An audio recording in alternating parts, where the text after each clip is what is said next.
Hello and welcome back to my video blog, and later on I'll be giving you the latest on what I've been doing with the piece, how the composition is going. But first of all, let me introduce you to Baluji Shrivastav, who is an amazing Indian musician, a long-term member of the British Paraorchestra, and he's also the founder of the Innovision Orchestra as well, which he will tell you a little bit more about in this film you're about to see.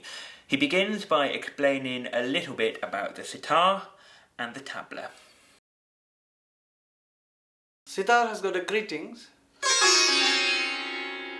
which I play with a nail, and I just put nail underneath there and slide. So that's how I play these sympathetic strings. The sympathetic strings are quite useful because if I play, for example, this note,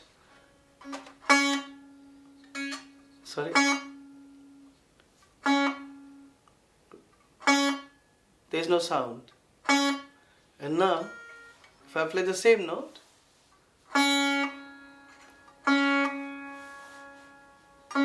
these are the resonance from those sympathetic strings.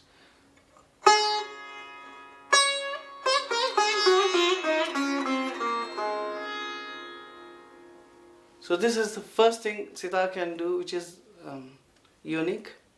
The other unique thing about sitar is you can play 5 notes and you can play the same 5 notes from there.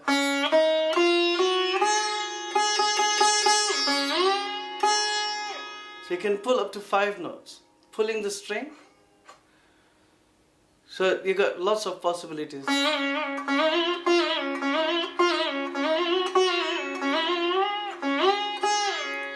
So this is the instruments of lazy people. We don't want to move too much, but we can also move from here.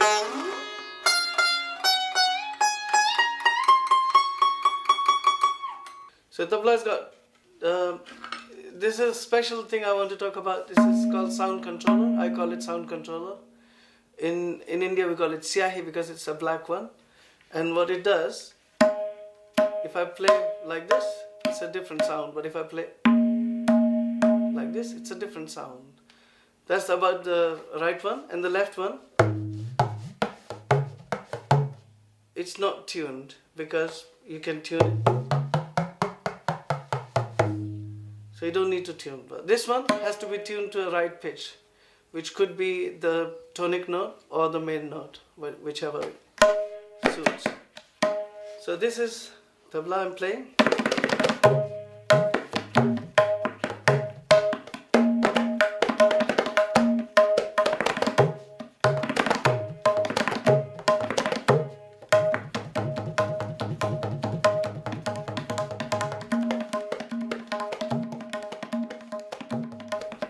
I was lecturer in India, and then I came to France in '81, and then I stayed there. I stayed for 1.5 years, and there I met my lovely wife, Linda, and she brought me to England, and since then I have been playing with all kinds of musicians. I have played with Annie Lennox, Boy George, to name some, and Stevie Wonder, and all these people I have played, and I'm very lucky that I have come to England. The Innovision Orchestra is a showcase of talented blind musicians from all over the world. Luckily they are based in London. They could be based in any cosmopolitan cities. And I thought about this group for various reasons. One reason was that I've got these musicians from all over the world, as I said. So from Lebanon, from Iran, from Japan, and they sing their own songs, they present their own stories. And the special thing about Innovision is that they present themselves. I don't present them. And this is what I like about Innovision Music Company, because I said to them, you have to tell your stories. You have to tell where you have come from, what you have been through, how you have been, what sort of difficulties you have been through, and how you have been to the Innovation Orchestra and how you enjoy it here. Thank you, Baluji, and clearly he will be bringing a unique flavour to proceedings in this piece that I'm writing for the British Paraorchestra. And if you tune in to the next video blog, then I will be revealing some very important details as to when this piece will finally receive its premiere, so do look out for that. Today I'd just like to finish by talking about two ideas that have come to light in this piece, and they both have their origins in Baroque music. The first is the Concerto Grosso. Now, a Concerto Grosso is where you have a group of soloists who stand in front of a larger group of instrumentalists who were actually referred to as the ripieno in the Concerto Grosso form.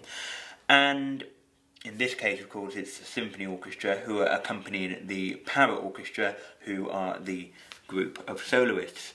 And you can have any number of interactions between those two groups, and often the soloists, the British Paraorchestra in this case, can come to the fore, and you can have different combinations of those instruments.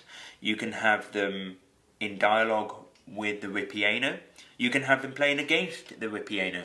But it became clear to me almost as soon as I started this piece that that was a very effective way in which I could showcase the Paraorchestra without having them become separate from the accompanying orchestral part. The second idea is the ground bass. And some of you may know what a ground bass is. It is, for those of you who don't, a repeating bass line which repeats throughout any given piece of music while the harmony and the melody and the texture changes over the top of it. A very famous example, which you almost certainly will have heard at any number of weddings up and down the country, is Pachelbel's canon.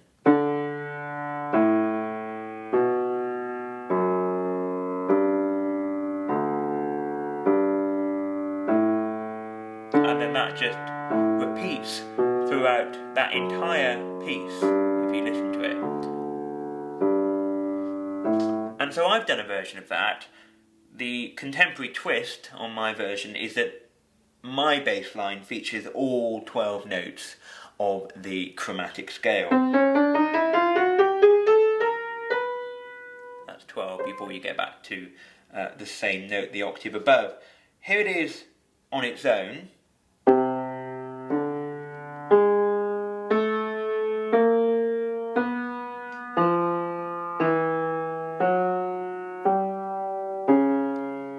That's 12 and then back.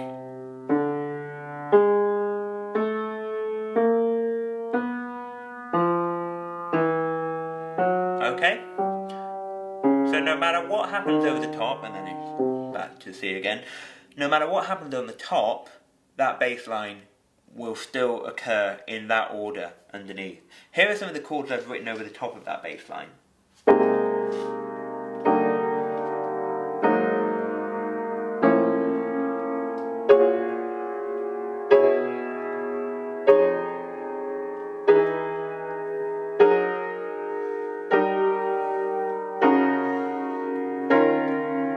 Done 12 notes in the bass, and now back to the first note of that cycle.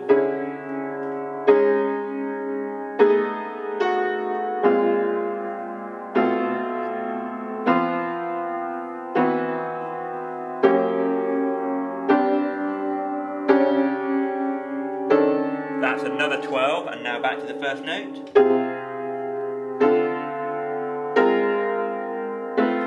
And that just keeps going. They are the chords for a whole section of the piece. Now, of course, that's just considering the chords and the bass line. There's a whole number of other variations I have as well. Some of those chords I stretch out, some of them I make very short. I have melodies playing over the top of those chords. I have different instruments playing at different times. So for the listener, I wouldn't expect any listener to pick that out necessarily, but it is nice for a composer to know, and indeed for an audience to know, that there is method behind all of this madness. Tune in again next time. I'll be explaining a little bit more about some of the other ideas in the piece and giving you that all-important date for the premiere of this piece for the British Paraorchestra. Thanks for watching. Thank you to Baluji Shrivastav and the Britten-Pears Foundation. www.Britten-Pears.org. This video blog was filmed and presented by Lloyd Coleman, edited and creatively supported by Ivan Riches, and produced by Trish Wheatley. The Sound of Disability is funded by the Arts Council of England. DAO Commissions. DisabilityArtsOnline.org.uk